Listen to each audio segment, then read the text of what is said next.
Hi, my name is Lauren. When I was 5, I was diagnosed with cancer.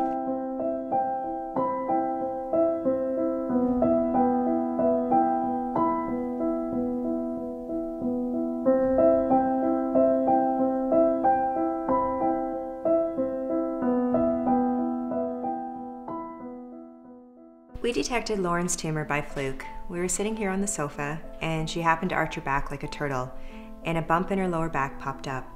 When she was standing up, you could not see it. When she was lying down, you couldn't detect it.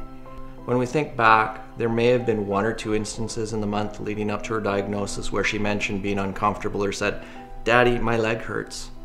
But the next day she was fine. As parents, we chalked it up to a fall on the ski hill, roughhousing with her brothers, or growing pains.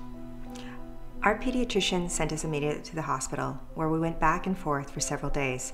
All of Lauren's diagnostic tests were inconclusive. Late that first week, going into the tumor biopsy, we knew there were 5 likely diagnoses, of which 3 were cancer. Even with all that, right up to the final diagnosis, I had hope. But you know, when 3 specialists walk into the room, the news is not good. On Wednesday, April 24th, 2013, 2 years ago, our world was rocked. Lauren was diagnosed with Ewing sarcoma, which is a rare cancer, and Lauren's tumor was in her lower back muscle. We were stunned, numb. You sort of take stock and think, okay, what are our options? What do we have to do for our daughter? She had started her first chemotherapy cycle on Saturday, April 27th, just 12 days after we walked into the hospital, 3 days after her diagnosis. Unbeknownst to us, Lauren's file was actually put forward to the Complex Case Committee on Thursday, the day after her diagnosis. A surgeon I had never met comes in and tells me he's going to be the one that's going to operate on Lauren's spine, that he needs to cut out parts of her vertebra, and she'll need to have titanium rods. A nerve that maps to her upper leg will have to be severed, which means with the loss of this nerve, she may not be able to walk for months and will likely need a leg brace for the rest of her life. You get this grave diagnosis, then it becomes a game of choosing the best of the worst. It's likely the chemo will lead to infertility. You're deciding about which supportive drugs to use because the chemo could weaken her heart muscle, but the supportive drugs could increase her chances of cancer in the future. Her life and mobility will be permanently impacted. As a parent, this is your child, who is perfect and innocent in every sense, and within 72 hours, you have to make these life-changing decisions on her behalf. She was 5. Due to her cancer diagnosis, the drugs used to combat the cancer, our daughter Lauren will have to be monitored for the rest of her life. Lauren's protocol was to be 6 to 8 cycles of chemo, surgery on her spine, then 6 to 8 more cycles of chemo. She eventually lost all her hair, her eyebrows, and her eyelashes. In anticipation of the surgery, Michelle caved and went out and bought Lauren a pair of Uggs to cheer her up on a down day.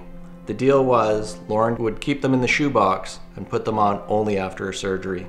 I call them the white light Uggs. If there's ever a chance that Lauren did see a white light, but knew there was Uggs on the other side waiting for her, she'd definitely go for the Uggs. At the last minute in the OR, all I could do was kiss Lauren goodbye and trade our I love you times infinity. Lauren's surgery was supposed to be 6 hours. It took over 10. There were complications and they nearly lost her twice. The Uggs were the first thing she asked for after surgery. Collectively, we took 10 months off work. Having a child being treated for cancer is a full-time job. We were fortunate though. For parents with a child that has leukemia, treatment can extend beyond 2 years. We live in Toronto, so we had our beds to come home to. Other families have to travel long distances for their child's treatment.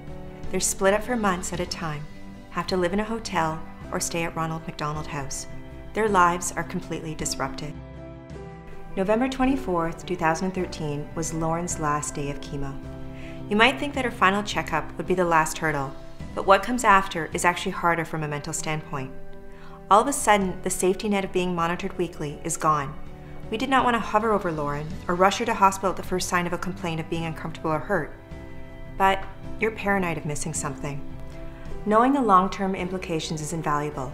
It gives us an element of control and highlights things that we should be on the lookout for. The information POGO has gathered over the last 25 years is helping Lauren now. The information POGO is gathering now from Lauren and other pediatric oncology patients will inform and provide for Lauren's doctors in the future. It's always evolving.